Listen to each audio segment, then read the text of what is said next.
Hi guys! Ayan, samahan niyo ako guys. Tayo ay magluluto ng ginataang kalabasa na may shrimp paste. Ayan. Ito ang aking mga ingredients guys. Ayan. Pork, tomato, garlic, onion. Ayan, magdagdag na lang mamaya konti ng fish sauce or salt. Ayan, umpisahan na natin guys. Simpleng recipe.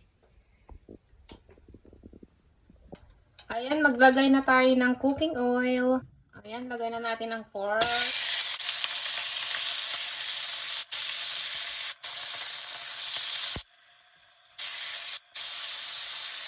Salt. Black pepper.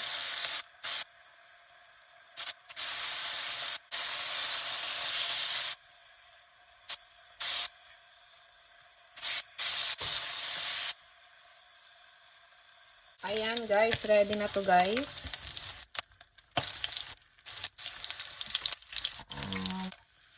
Onion. Ayan, nag-light brown na ang ating onion and garlic. Sunod na natin ng shrimp paste. Bagoong alamang.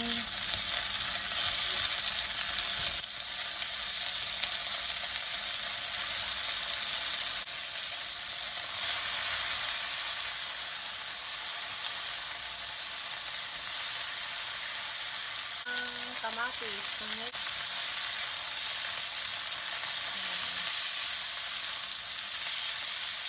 Ang coconut milk. Gata guys. 1 can ang gamit. Isang lata ang gamit ko. Bali 1 cup yata ito.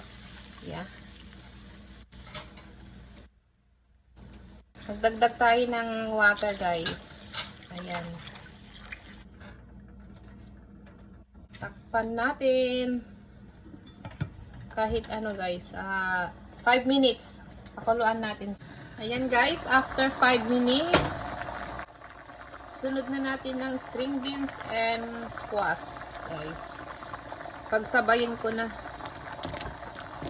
Ayan, pagsabayin na guys. Ayan, pinagsabay ko na ang kalabasa at saka sitaw guys. Madali lang naman maluto tong kalabasa. Ayan. Then, magdagdag tayo ng fish sauce. Ayan, takpan natin guys. Ayan, lutuin natin hanggang mga siguro to. Mga 5 to 10 minutes. Ayan guys, luto na ang ating ginataang kalabasa at sitaw. Ayan. Oh, tama, 'di ba guys? Hindi na ako naglagay ng salt guys kasi tama na yung shrimp paste saka yung fish sauce na ginamit ko, see. Tamang-tama, may sabaw siyang konti para may pangsabaw sa kanin. Oh, 'di ba? Simpleng recipe. Thank you guys for watching. Please guys, don't forget to like and subscribe. Ayan, simpleng recipe pero masarap. Diba guys? Bye guys! See you next time!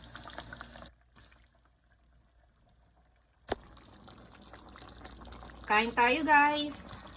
Ginataang kalabasa at sitaw.